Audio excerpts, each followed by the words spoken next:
बोली सुनो ना, अगर हमारे तुम्हारे बीच में मेरे पति दीवार बने तो तुम चिंता नहीं करना, मैं सोबत में गालो दबाई आऊंगी पर तुमको ना ठुकराऊंगी।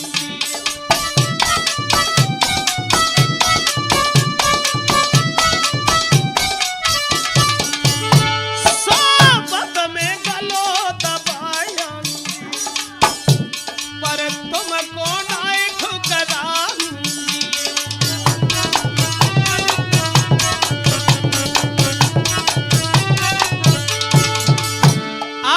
निश्चिंत रहे।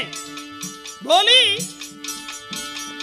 ऐसे हम चाहनहार नहीं जो आज तुम्हें कल और को चाहे। अरे फेंक देने न निखार दो गरयोर की ओरी करेंगे निगाहें।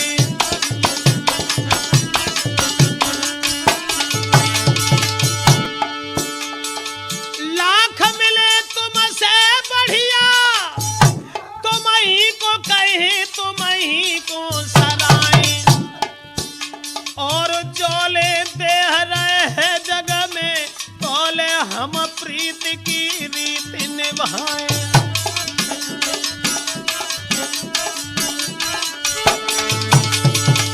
लेकिन और प्रीत ननी की है परदेसी की, नैना रोई रिया रोई रह जा।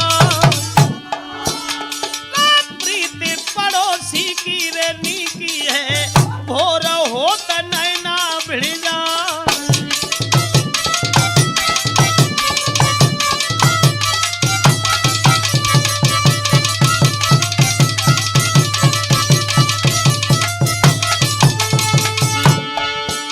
पर प्रीति पड़ोसी की रेनी की जाके रोज है नए व्यवहार। विदेशी की रेनी की है देगा की धार से मिले आधार।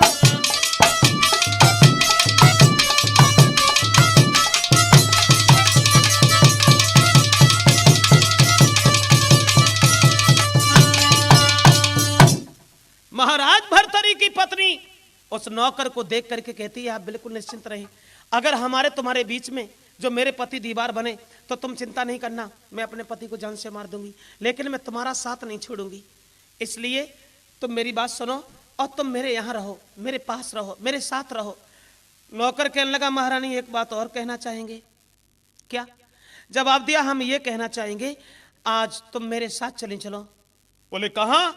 जवाब दिया जहाँ मेरा घर है, जहाँ मेरा आवास है, जहाँ हम रहते हैं वहाँ तुम मेरे साथ चलो। कहने लगी तुम्हारे साथ कैसे जा पाऊंगी, मेरे पति मुझे बहुत चाहते हैं और मेरे पति मेरे बिना जी नहीं सकते। नौकर कहने लगा अभी तो बहुत लंबी लंबी बातें कर रही थी, अब कौन सी बात बन गई? जवाब दिया तो आप चिंता न करें, जहां हमारे घोड़ा बांधे जाते हैं वहां मिलना और मैं रात में आऊंगी और तुम्हारा घर अवश्य देखेंगे। नौकर से तो यह वायदा कर दिया कि जहां हमारे घोड़ा बांधे जाते हैं वहां मिलना, और इधर घर में बैठी है पिंगला। उधर दरबार बंद करने के बाद भर्तरी घर में आए और जो अपने पति को आते हुए देखा तो बड़ा सम्मान किया। सम्मान तो रोज करती थी और उस दिन रोज से ज्यादा सम्मान किया। आबत देखे पिया हरे मगन भौहिया खुशी भई भारी, और गए हाथ बलम को ले गई के घर में वो घरवारी। पति का हाथ पकड़ के अंदर ले गई और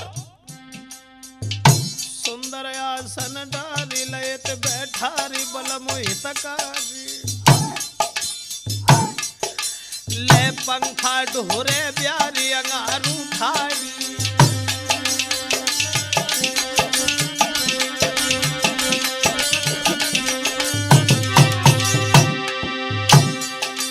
और सुंदर आसन डारी लयत बैठारी बलम हितकारी पिया हितकारी। पंखा ले ढोरे ब्यारी अंगारी ठाड़ी अंगारी ठाड़ी।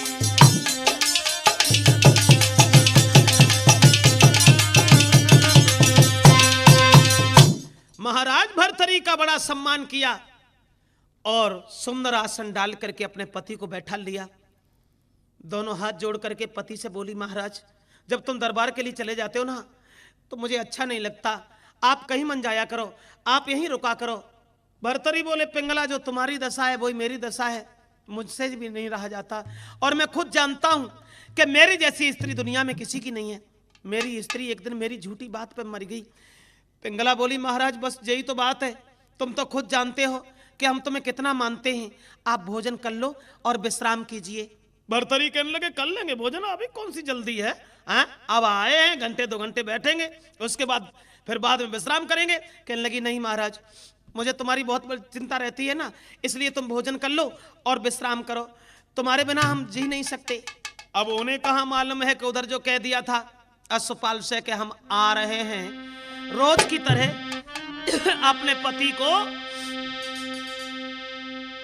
आरे परस की थारी पखवानन की पति अपने के धनी अंगारी। आरे लईती बिजनिया मोर पंख की ढोरन लगी पदिनी बियारी। और अब खटिया डारे दई है आंगन में, तापे लिटाई लए भरतार और मीठी मीठी बातें कर रही, धीर धीर दवाई रही फाई। और हारे थके राज दरबार के राजा सोई गए पाई पसारी।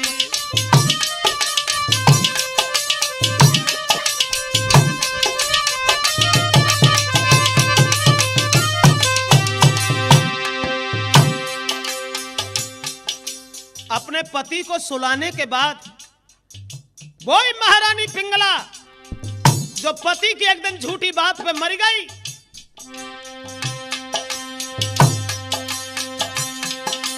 और आधी रात होने को आई, नारी उठ गई सादे के पाए, बजनी वाली पायल लेके सो हाथन सो लई दवाई।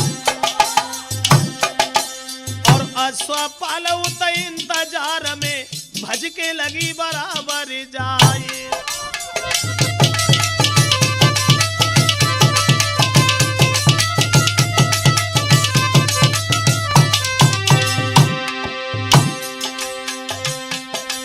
और घोड़ा लेके महारानी ने लई जंगल की सीध लगाई। अब पूरी रात रुकी बन बीच में, मुर्गा ने बांगा छोड़ दई जाए। और भवो भुरा रो जब जंगल में तो उठ के भजी पिंगला नारी। और पति अपने के पास जाए के फिर से सोई गई बाई पसारी।